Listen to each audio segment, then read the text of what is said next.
May mga sinita na sa unang araw ng paghigpit sa mga e-trike at e-bike sa mga pangunahing highway sa Metro Manila. Paalala ng MMDA, simula sa Miyerkules, maniniket na sila.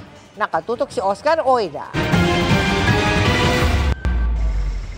10 tricycle at e-trike ang agad hinarang sa Taft Avenue sa Maynila sa unang araw ng pagpapatupad ng MMD regulation na nagbabawal sa mga e-bike, e-trikes at light electric vehicles sa mga pangunahing highway sa Metro Manila.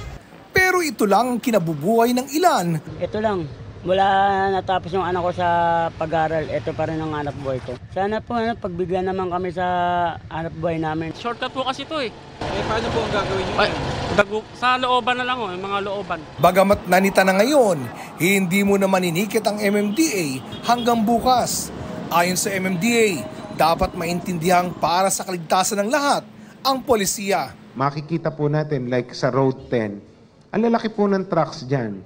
Hindi po sila makikita na lahat po ng side ay blind side. Yung po safety sa paggamit itong ganitong klase sasakyan. Plus, dito po sa mga karsadang ito, medyo yung kanila pong speed ay medyo hindi po angkop. So, nagkikreate din po ng traffic. Para sa GMA Integrated News, Oscar Oida, nakatutok, 24 oras.